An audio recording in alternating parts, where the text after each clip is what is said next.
مسیح میں آپ کو سلام۔ ہمیں خوشی ہے کہ آپ ہمارے ساتھ اس وقت شریک ہوئے ہیں۔ یہ بڑی برکت اور استحقاق کی بات ہے، مل کر کہیں آمین۔ وہ لوگ جو مسیح کو بطور نجات دہندہ جانتے ہیں، وہ جو محسوس کرتے ہیں کہ روح القدس ان کی زندگیوں میں کام کر رہا ہے، آج آپ بابرکت ہیں اور ہم بابرکت ہیں کہ آج آپ ہمارے ساتھ موجود ہیں۔ آج ہم خدا کا کلام سنانے کے لیے بڑے پرجوش ہیں۔ ہنی، آپ کے پاس خدا کا کلام موجود ہے، ہمارے لیے آج کا حوالہ پڑھیں۔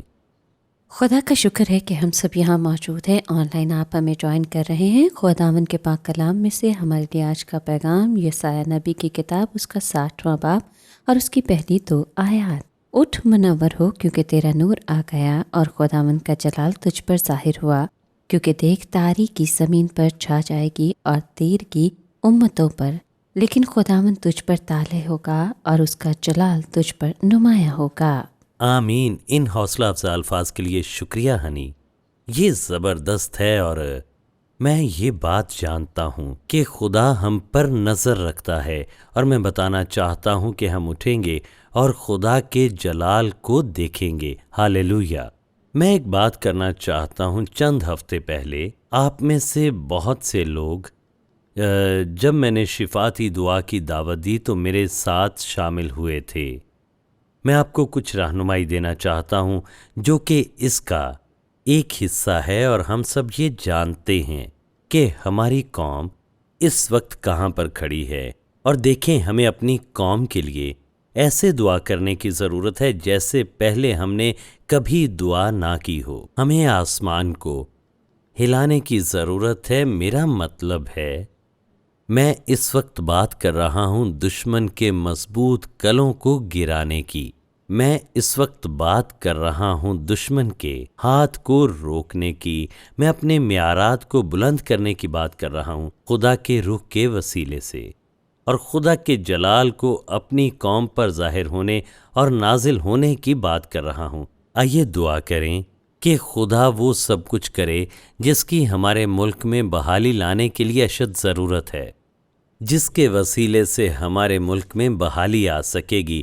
آپ کمنٹس میں آمین لکھ سکتے ہیں۔ مجھے یاد ہے چند سال پہلے سرجن نے آ کر مجھ سے کہا، آپ کو اپنی ٹانگ سے محروم ہونا پڑے گا، اور اس کا متبادل یہ ہے کہ ہمیں اس کا آپریشن کرنا پڑے گا، اور اگر آپریشن نہیں کرتے تو یہ زخم ٹھیک نہیں ہوگا، اور ہمارے ایسا کرنے کا فائدہ یہ ہے کہ آپ زندہ رہیں گے۔ اور مجھے یاد ہے، خدا کا شکر ہو کہ متبادل موجود ہے، اور یقیناً وہ آپریشن تکلیف دہ تھا جو کہ ایک خاص حصے میں کیا گیا، اور یہ آپریشن کامیاب رہا۔ میں بس یہ کہہ رہا ہوں کہ شاید خدا کو کوئی آپریشن کرنے کی ضرورت ہے ہماری قوم میں۔ شاید کسی حصے میں اسے بے ہوشی کا انجیکشن لگانے کی ضرورت ہو، تاکہ ہم اپنے ملک میں شفا کو آتے ہوئے دیکھ سکیں۔ اور پھر میری دعا کرنے والوں سے درخواست ہے، میری ان سے اپیل ہے کہ ٹریزا اور میرے ساتھ شامل ہوں، اور مل کر خدا سے کہیں کہ جو بھی ضروری ہے وہ کرے، تاکہ ہمارے ملک میں شفا آئے۔ خدا کا شکر ادا کریں۔ ہالیلویہ۔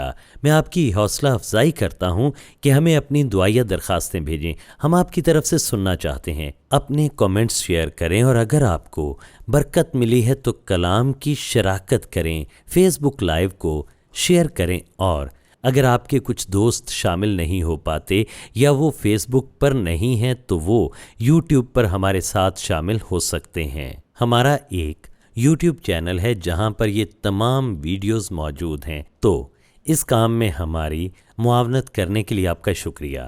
ٹھیک ہے، کیا آپ تیار ہیں؟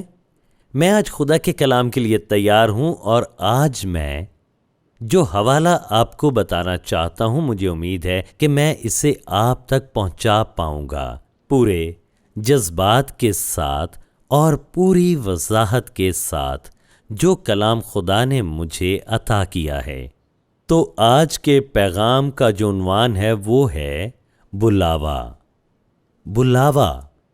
اور دیکھیں، مارک ٹوین کا ایک کال ہے کہ حقیقت ناگزیر ہے، یعنی دوسرے الفاظ میں مجھے یقین ہے کہ مارک ٹوین کلیسیا کا حوالہ نہیں دے رہا ہوگا جب اس نے یہ بات کی، مگر بدقسمتی سے بعض اوقات مجھے یہ لگتا ہے کہ ہم اس مقام سے مطمئن ہو گئے ہیں جہاں پر ہم ہیں، اور اس علم پر مطمئن ہو گئے ہیں جو ہم خدا سے متعلق رکھتے ہیں کہ ہم اپنی آرام دہ جگہ سے باہر نہیں نکلنا چاہتے۔ میں تاریخی حقیقتوں میں اترنے کی بات نہیں کر رہا، یا اس حقیقت کو جاننے کی کہ خدا اپنے لوگوں سے کیسے رابطہ رکھتا ہے، حتیٰ کہ پرانے عہد نامے میں، کیونکہ حقیقتیں اہم ہوتی ہیں۔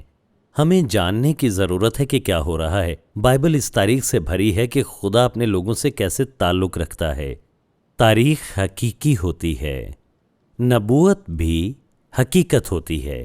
آپ کہیں گے میں کیا بات کر رہا ہوں؟ میں بتاتا ہوں میں کیا کہہ رہا ہوں۔ زندہ خدا کی کلیسیا ہوتے ہوئے یہ ہمارا ہدف ہے کہ خدا کے کلام کو تاریخی سچائیوں کے طور پر لیں اور پھر اس میں سے سچ کشید کرنے کے قابل ہوں، اور پھر اس کا اطلاق اپنی زندگیوں اور معاشرے پر کریں۔ چلیں میں اس بات پر آتا ہوں کہ ہم کہاں پر رہ رہے ہیں۔ مسیح کی زندگی پر غور کریں۔ تقریباً 40 سے زیادہ نبوتیں موجود ہیں جو کہ مسیح کی آمد سے متعلق پرانے عہد نامے میں موجود ہیں۔ میں جلدی سے صرف ان میں سے 3 کا ذکر کروں گا، اور میں ایک لمحے میں بتاتا ہوں کیوں۔ زبور نمبر 16 8ویں سے 11ویں آیت تک، اور خصوصاً 10ویں آیت میں مرقوم ہے، کیونکہ تو نہ میری جان کو پاتال میں رہنے دے گا۔ داؤد نبوتی طور پر کہہ رہا تھا، میں جانتا ہوں تو مجھے قبر میں نہیں رہنے دے گا، میری منزل موت اور قبر سے کہیں زیادہ بڑھ کر ہے۔ اور پھر وہ 11ویں آیت میں کہتا ہے، اور یہاں پر اس طرح سے مرقوم ہے، تیرے حضور میں کامل شادمانی ہے، تیرے داہنے ہاتھ میں دائمی خوشی ہے۔ ہاللیلویا۔ تو داؤد نبوتی طور پر کہہ رہا تھا کہ ایک دن ایسا آئے گا جب مسیح کو قبر میں رکھا جائے گا اور مسیح مردوں میں سے جی اٹھے گا، اور چونکہ وہ جی اٹھا تو آپ اور میں بھی جی اٹھیں گے۔ مسیح میں ایماندار ہوتے ہوئے ہمارے پاس امید ہے کہ ہم جی اٹھیں گے۔ خدا کی تمجید ہو۔ تو کیا یہ انتہائی زبردست اور خوبصورت بات نہیں ہے کہ انجیل ہمیں بتاتی ہے کہ ایک دن جب ہم خدا کے سامنے کھڑے ہوں گے تو وہ ہم سے کہے گا، آؤ اندر داخل ہو جاؤ تاکہ تمہاری خوشی کامل ہو۔ ہاللیلویا۔ تو زبور نویس داؤد خداوند کی خوشی سے متعلق نبوت کرتا ہے۔ یسوع کے پیدا ہونے سے طویل عرصہ پہلے یہ حقیقت پر مبنی نبوتی کلام ہے، اور ہمیں بڑی خوشی ہے کہ ہم اس پر تکیہ کر سکتے ہیں۔ یرمیہ 31ویں باب کی 31ویں آیت میں یوں مرقوم ہے، دیکھو وہ دن آتے ہیں جب میں نیا عہد باندھوں گا، جب آپ بطور ایماندار اشعۂ ربانی میں شامل ہوتے ہیں تو آپ خداوند کی موت کو یاد کرتے ہیں، اور آپ یسوع مسیح کے نئے عہد کو مناتے ہیں۔ پھر سے ایک اور نبوتی کلام دیا جاتا ہے ہماری حوصلہ افزائی کے لیے، اور وہ یہ ہے کہ ہم خدا کی عظیم محبت کی حقیقت اور سچائی سے واقف ہو سکیں کہ یسوع مسیح کی زمینی زندگی سے پہلے ہی ہر چیز ترتیب دی جا چکی تھی، کیونکہ ہمارا خدا ایسا ہی خدا ہے، اور پھر یہ قدیمی حقیقت ہے۔ اور پھر دیکھیں زبور نمبر 22 میں یوں مرقوم ہے، اے میرے خدا، اے میرے خدا، تو نے مجھے کیوں چھوڑ دیا؟ اور آگے چل کر وہ ان دکھوں اور تکالیف کو بیان کرتا ہے جو ہمارے خداوند نے صلیب پر سہیں، مسیح سے طویل عرصہ پہلے، اس سے پہلے کہ وہ اس زمین پر آتا۔ زبور نمبر 22 میں ہمیں آگاہ کر دیا گیا تاریخی طور پر کہ مستقبل میں کیا ہونے والا ہے جب یسوع مسیح کو مصلوب کیا گیا۔ آج میرا شخصی طور پر یہ ایمان ہے کہ ہمیں کلام کا مشاہدہ کرنے کی ضرورت ہے، اور یہ جاننے کی ضرورت ہے کہ خدا دوسرے معاشروں اور لوگوں سے کس طرح رابطہ رکھتا ہے۔ میرا ایمان ہے یہ سیکھنا انتہائی اہم ہے کہ دانیل نے اپنے معاشرے کے ساتھ کیسے رابطہ رکھا۔ دانیل اس وقت کے بادشاہ کا غلام تھا اور ہم جانتے ہیں کہ وہ بابل میں اسیر ہو کر آیا تھا۔ یہودی وہاں 70 سال سے موجود تھے۔ آپ جانتے ہیں کہ اس وقت دانیل کا اپنے معاشرے اور اس دنیا پر ایک گہرا اثر و رسوخ تھا۔ میں آپ کو بتانا چاہتا ہوں کہ ہم اس سے مزید سیکھ سکتے ہیں، اس پر بات کر سکتے ہیں۔ دیکھیں، آج میرا موضوع گفتگو یہی ہے، میں اسی راستے پر آگے بڑھ رہا ہوں۔ بہت بڑی تعداد میں ہمارے معاشرے میں کلیسیا اس طرح سے مستحکم نہیں رہی جس طرح سے کلیسیا کو ہونا چاہیے تھا۔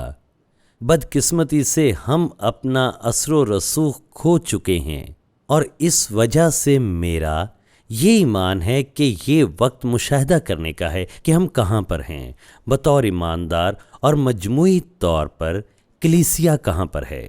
چلیں ہم اس طرح سے کہہ لیتے ہیں کہ یہ وہ مشاہدہ ہے جو میں نے کیا ہے۔ میں نے محسوس کیا ہے کہ خدا ہمیشہ یکساں ہے، ہم اس وقت سے زیادہ مانگتے نہیں۔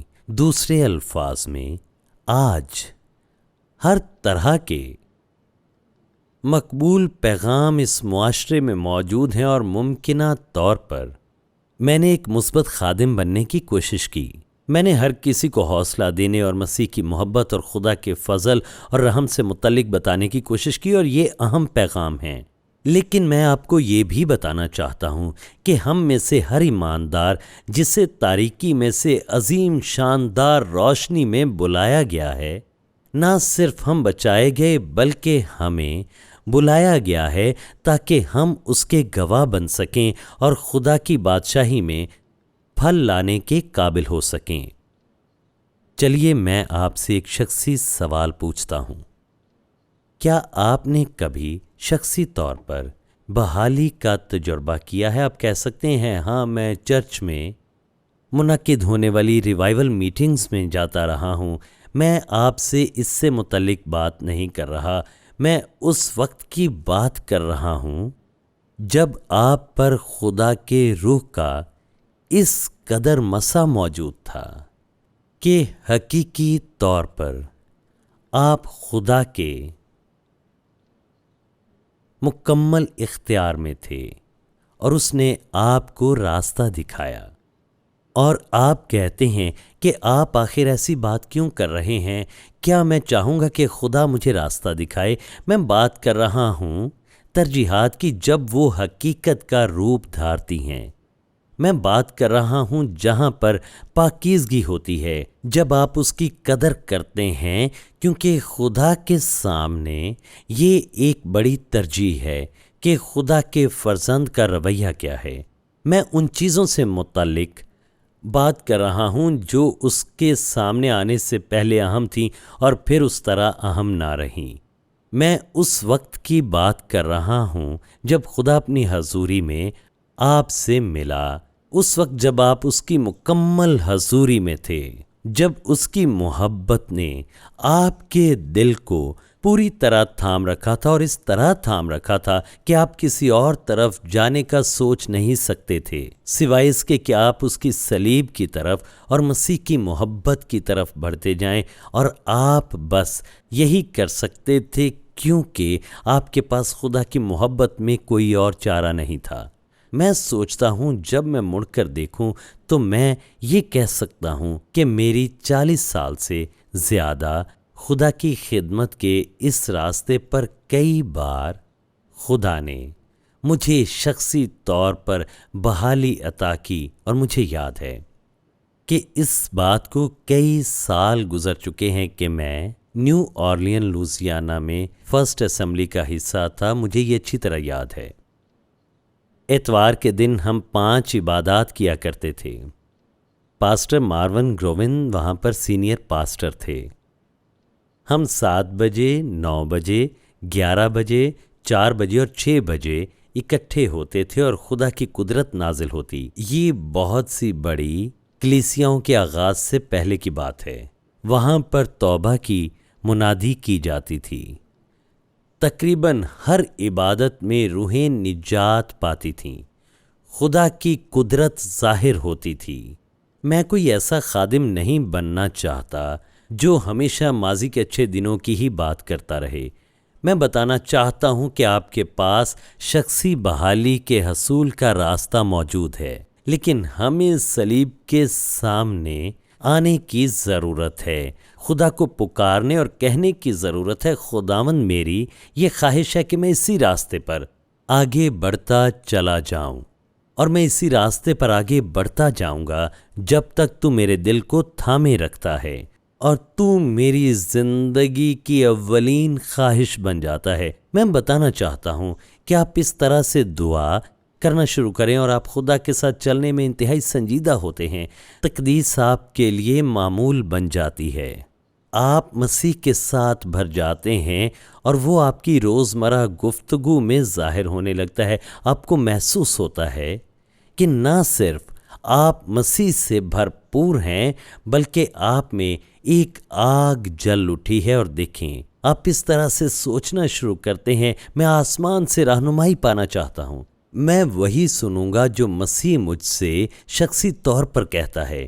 میں جانتا ہوں ہمارے لیے اس کا مکاشفہ اس بائبل میں موجود ہے، میں یہ سمجھتا ہوں، لیکن میں آپ سے کہہ رہا ہوں کہ خدا آپ کو وہ کلام دے سکتا ہے جو آپ کو بدل دے گا۔ وہ اپنے کلام کو آپ کے دل میں ڈالتا ہے اور آپ کو نیا بناتا ہے اور بدلتا ہے۔ عزیزو سنیں، اس دنیا میں جہاں پر ہم رہ رہے ہیں ایسا کوئی ماحول نہیں، میں سماجی اور روحانی طور پر بات کر رہا ہوں، اس ماحول میں نیم گرم لوگوں کے لیے کوئی جگہ نہیں ہے۔ غیر جانبداری ہماری زندگیوں کا حصہ نہیں ہو سکتی، ہمیں اس پر سنجیدہ ہونا ہوگا۔ ہماری قوم دوراہے پر کھڑی ہے، شاید بیلٹ باکس کے ذریعے ایک بڑا فیصلہ کرنے میں 3 ہفتوں سے بھی کم وقت رہ گیا ہے۔ یہ انتہائی اہم ہے کہ ہم آسمانی آواز کو سنیں۔ میرا یہ ایمان ہے کہ آج صلیب وہ جگہ ہے جہاں سب کو اکٹھا ہونے کی ضرورت ہے۔ میرا ایمان ہے کہ بطور ایماندار ہمیں ایسی جگہ پر آنا ہے جہاں ہمیں احساس ہو کہ ہم اپنے طور پر یہ نہیں کر سکتے، تو ہمیں تابعداری کے ساتھ کلوری کی صلیب کے پاس آنے کی ضرورت ہے، جہاں پر ہم اپنے قادر خدا کو پکاریں اور پھر ہم اس پر اپنے مکمل بھروسے کا اعلان کریں۔ ہمیں یہ نہیں سوچنا کہ میں یہ اپنے طور پر کر سکتا ہوں، یا پھر یہ کہ میں ایک اچھا شخص ہوں اور میں نے یہ کیا ہے اور میں نے وہ کیا ہے۔ نہیں، ہمیں سب کو ایک طرف رکھنا ہے اور آج یہ اعلان کرنا ہے کہ آج ہی نجات کا دن ہے۔ میں پرانے عہد نامے سے ایک اور کلچر سے متعلق بتاتا ہوں جہاں سے ہم سیکھ سکتے ہیں۔ یونا کے واقعے سے متعلق ہم سب لوگ جانتے ہیں، اور وہ کشتی پر سوار تھا اور اسے نینوا کو جانا تھا، مگر اس نے نینوا جانے کی بجائے اپنے راستے سے 400 میل دور ترسیس جانے کا فیصلہ کیا۔ اور جب وہ خدا سے بھاگ رہا تھا کیونکہ وہ نہیں چاہتا تھا کہ نینوا کے لوگ توبہ کریں، وہ یہ نہیں چاہتا تھا کہ ناراض لوگ خدا کی طرف لوٹیں، تو اس نے بغاوت کی اور خدا کے حکم کے منافی چلا، اور پھر جہاز ایک طوفان کا شکار ہو گیا۔ آپ کہانی سے واقف ہیں۔ اور آخر کپتان نے دریافت کرنا شروع کیا کہ ایسا کیوں ہے، سال کے اس وقت میں طوفان نہیں آنا چاہیے تھا۔ اور پھر انہیں پتہ چلا کہ یہاں پر خدا کے حضور سے بھاگا ہوا ایک مبلغ ہے، وہ پشتے کے نیچے خدا سے چھپنے کی کوشش میں سو رہا تھا۔ کپتان نیچے آیا کیونکہ قرہ یونا کے نام کا نکلا تھا۔ اس نے کہا، تم یہ کیوں کر رہے ہو، یہ کیا ہو رہا ہے؟ اور پھر نتیجہ تن جہاز ڈوبنے کے قریب پہنچ گیا، اور آپ کہانی سے واقف ہیں۔ پھر یونا مچھلی کے پیٹ میں پہنچ گیا اور تب تک وہاں پر رہا جب تک ایک بڑی تبدیلی کے عمل سے نہیں گزرا۔ ہاں خداوند، میں جاؤں گا۔ وہ نینوا گیا اور اس نے خدا کی فرما برداری میں توبہ کی منادی کی۔ اور وہ قوم خدا کی طرف لوٹی، حتیٰ کہ انہوں نے اپنے جانوروں کو بھی خاکساری اور ٹاٹ اوڑھنے میں شامل کیا۔ عزیزوں، میں بتا رہا ہوں، ہمیں کلوری کی صلیب کے نیچے آنا ہے، ہمیں اس کو اپنا آپ سونپنا ہے جس کے پاس کل اختیار ہے، اور اس پر مکمل انحصار کرنے کا اعلان کرنا ہے، اور یقیناً بحالی آئے گی۔ اور میرا ایمان ہے کہ ہم بحالی کو دیکھیں گے۔ میرا خدا پر کامل ایمان ہے کہ امریکہ میں ایک اور عظیم بیداری جنم لے گی۔ اس سے پہلے ہم 1900 کے اوائل میں لاس اینجلس کیلیفورنیا میں ایک بیداری دیکھ چکے ہیں، اور خدا کی قدرت نے کام کرنا شروع کیا جو کئی دہائیوں تک مسلسل جاری رہا۔ میں آپ سے متعلق نہیں جانتا، مگر میں خدا کی ایک نئی تحریک کے لیے بھوک اور پیاس رکھتا ہوں۔ اب کلیسیا کے لیے وقت ہے کہ وہ کلیسیا بنے۔ شخصی توبہ کو اولین ترجیح بننے کی ضرورت ہے۔ خدا کی مزید خواہش رکھنے کی ضرورت ہے۔ ہمیں یہ کہنے کی ضرورت ہے کہ ہماری قوم اچھلتی لہروں کا شکار ہے اور ہم تھپیڑوں کی زد میں ہیں۔ بونے اور کاٹنے کا وقت آ رہا ہے، مگر ہم خدا سے دور ہوتے چلے جا رہے ہیں، اور ہم نے اپنے اسکولوں اور قانون میں سے خدا کو باہر نکال دیا ہے، اور یہ ہمارے ملک میں ہر جگہ ہو رہا ہے۔ اور خدا ہم سے یہ کہہ رہا ہے کہ تم نے قانون کے جو برے بیج بوئے ہیں، یہ تمہیں تکلیف پہنچائیں گے۔ ہمیں خدا کی ضرورت ہے۔ یسایہ 26ویں باب کی 20ویں آیت میں لکھا ہے، اے میرے لوگو، اپنے خلوت خانوں میں داخل ہو اور اپنے پیچھے دروازے بند کر لو۔ پھر یوں لکھا ہے، اور اپنے آپ کو تھوڑی دیر تک چھپا رکھو جب تک غضب ٹل نہ جائے۔ یہ انتہائی طاقتور کلام ہے، اور میرا ایمان ہے اس حوالے کا براہ راست اس سے تعلق ہے جس سے ہم سب واقف ہیں۔ اس کا ذکر زبور نمبر 91 کی پہلی آیت میں ملتا ہے۔ یہاں پر یوں مرقوم ہے، جو حق تعالیٰ کے پردے میں رہتا ہے وہ قادر مطلق کے سایہ میں سکونت کرے گا۔ تو اگر ہم اس کے لوگ بنتے ہیں اور اپنے خلوت خانے میں داخل ہوتے ہیں اور اپنے پیچھے اپنے دروازے بند کرتے ہیں اور دنیا کو باہر چھوڑ دیتے ہیں، اور کہتے ہیں آج ہم نئے مخلوق ہیں، اور کہتے ہیں خداوند میں تیرے سامنے اپنے گناہوں سے توبہ کرتا ہوں، خداوند مجھے میرے مردہ کاموں سے روک، میں چاہتا ہوں تو مجھے دھو کر نیا اور صاف بنا، اور خداوند میں چاہتا ہوں کہ تو مجھ پر اپنی قدرت نازل کر، تاکہ میں وہ سب کچھ چکھ سکوں جو تو میرے لیے رکھتا ہے، اور اپنی دنیا کو تبدیل ہوتے ہوئے دیکھوں۔ میں آپ کے متعلق نہیں جانتا، مگر مجھے یہ بہت پسند ہے۔ یہ اتنا اہم کیوں ہے؟ میرا ایمان ہے یہ اس لیے اتنا اہم ہے کیونکہ خدا ہم سے کہہ رہا ہے، یہ وہ ہے جو ہمیں کرنے کی ضرورت ہے اس دور میں جس میں ہم رہتے ہیں۔ یوحنا 3 باب کے مطابق نیکودیمس مسیح کے پاس آتا ہے، اور اس نے کہا، اور وہ بڑا اچھا فریسی تھا اور وہ یہودیوں پر ایک اثر رکھتا تھا۔ یوحنا 3 باب کی 2 آیت میں مرقوم ہے، اے ربی، ہم جانتے ہیں کہ تو خدا کی طرف سے استاد ہو کر آیا ہے۔ تو وہ تسلیم کرتا ہے کہ بنیادی طور پر وہ ہی مسیحا ہے۔ یہ یہودی دریافت کرتا ہے، اور وہ متاثر تھا۔ وہ جانتا تھا کہ اس کا پس منظر بہت زیادہ متاثر کن نہیں تھا۔ وہ ناصرت کے ایک بڑھئی کا بیٹا تھا، مگر وہ ان معجزات سے واقف تھا جو مسیح کرتا تھا، اور نشانات اور عجائبات ظاہر ہوتے تھے۔ وہ اس بات کی ضمانت تھے کہ مسیح کون تھا۔ وہ بنیادی طور پر کہہ رہا تھا، میں جانتا ہوں کہ تو خدا کی طرف سے ہے، اور تو خدا کے اختیار سے یہ سارے کام کرتا ہے۔ اے میرے دوستو، میں آپ سے متعلق نہیں جانتا، مگر میں معجزات اور عجائب دیکھنے کو تیار ہوں۔ یقین جانے میں نے گزشتہ سالوں میں بے شمار معجزات دیکھے ہیں، مگر میرا یہ ایمان ہے کہ ہمیں اس کا موازنہ کرنا ہوگا۔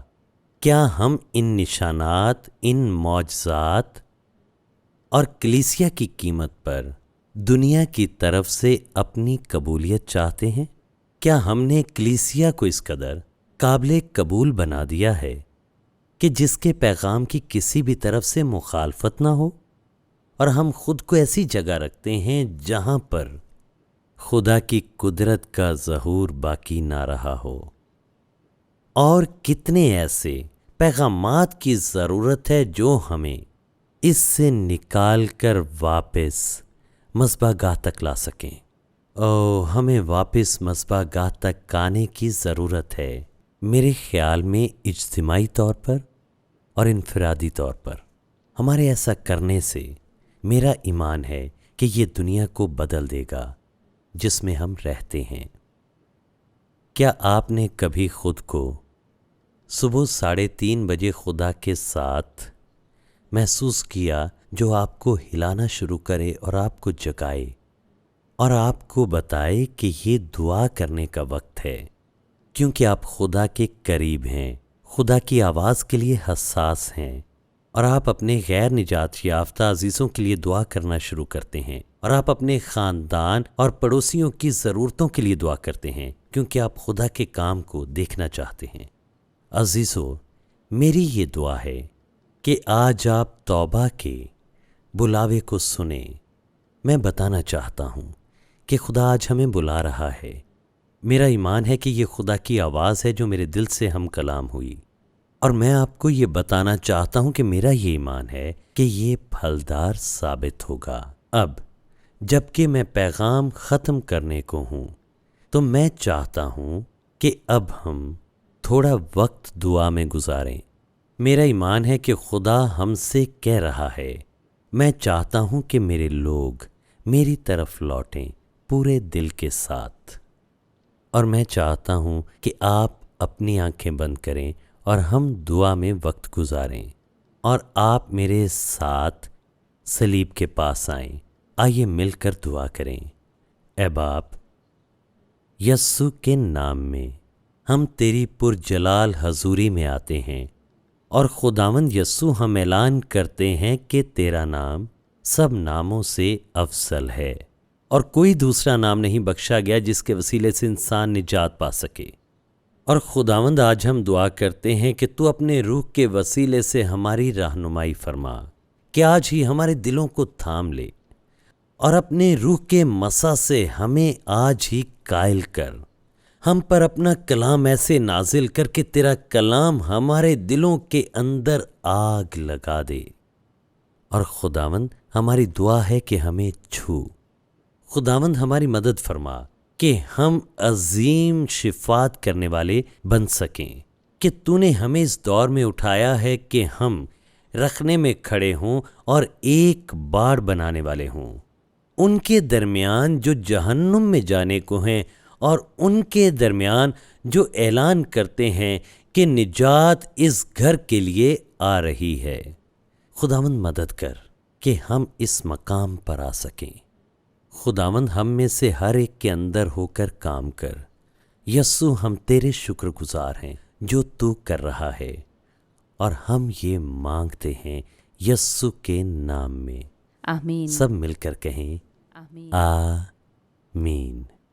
عزیزو، دیکھیں، حقیقت یہ ہے کہ ہم سب کو کہیں نہ کہیں ابدیت گزارنی ہے۔ میں آج آپ کو خدا کے کلام میں سے مشورہ دینا چاہتا ہوں۔ رومیو 3 باب کی 23ویں آیت میں مرقوم ہے، اس لیے کہ سب نے گناہ کیا اور خدا کے جلال سے محروم ہیں۔ اس کا مطلب یہ ہے کہ ہم گناہ میں پیدا ہوئے ہیں اس کے باعث جو آدم اور حوا نے کیا، مگر امید موجود ہے، اور یہ امید اس سے ملتی ہے جو یسوع نے ہمارے لیے کیا۔ اگر ہم مزید دیکھیں تو رومیو 6 باب کی 23ویں آیت میں مرقوم ہے، گناہ کی مزدوری موت ہے، مگر خدا کی بخشش ہمارے خداوند مسیح یسوع میں ہمیشہ کی زندگی ہے۔ تو جب ہم گناہ میں پیدا ہوئے، حتیٰ کہ اس سے بھی پہلے جب خدا نے آدم اور حوا کو بنایا، باپ یہ فیصلہ کر چکا تھا کہ گناہ کا واحد علاج یہ ہے کہ یسوع صلیب پر جان دے تاکہ آپ کا اور میرا باپ کے ساتھ رشتہ بحال ہو سکے۔ رومیو 5:8 میں مرقوم ہے، لیکن خدا اپنی محبت کی خوبی ہم پر یوں ظاہر کرتا ہے کہ جب ہم گنہگار ہی تھے تو مسیح ہماری خاطر ہوا۔ 2000 سال پہلے مسیح نے ہماری خاطر جان دی، 2000 سال پہلے جب آپ پیدا بھی نہیں ہوئے تھے، جب اس نے ہمارے لیے جان دی تاکہ باپ کے ساتھ آپ کا رشتہ بحال ہو سکے۔ تو میں یہی بات کر رہا ہوں۔ رومیو 10ویں باب کی 9ویں آیت میں لکھا ہے کہ اگر تو اپنی زبان سے یسوع کے خداوند ہونے کا اقرار کرے اور اپنے دل سے ایمان لائے کہ خدا نے اسے مردوں میں سے جلایا تو نجات پائے گا۔ ہاللیلویا! تو میں چاہتا ہوں کہ آپ میرے ساتھ یہ دعا کریں، آپ اونچی آواز میں دعا کریں، کہیں پیارے خداوند یسوع، میں گنہگار ہوں، مگر میں یہ ایمان رکھتا ہوں کہ تو میرے لیے موا۔ میں تجھے اپنی زندگی میں قبول کرتا ہوں، میں اقرار کرتا ہوں کہ تو میرا خداوند ہے اور میں اپنی ساری زندگی تیری خدمت کرتا رہوں گا۔ میں یہ دعا مانگتا ہوں یسوع کے نام میں، آمین۔ اگر آپ نے یہ دعا کی ہے تو آپ بادشاہ کے فرزند ہیں، آپ خدا کے خاندان کا حصہ ہیں۔ میں بہت پرجوش ہوں، آسمان اس وقت خوشی منا رہا ہے کیونکہ آپ نے یہ فیصلہ کیا ہے۔ یہ آپ کی زندگی کا ایک اچھا دن ہے، یہ آسمان پر ایک اچھا دن ہے، یہ خدا کے گھرانے میں ایک اچھا دن ہے۔ خدا کے کلام کا مطالعہ جاری رکھیں، مرکز کی انجیل سے شروع کریں۔ آپ مطالعے کا آغاز کریں اور خدا کو اپنے ساتھ گہرا رشتہ قائم کرنے دیں۔ یہ دعا مانگتے ہیں یسوع کے نام میں، آمین۔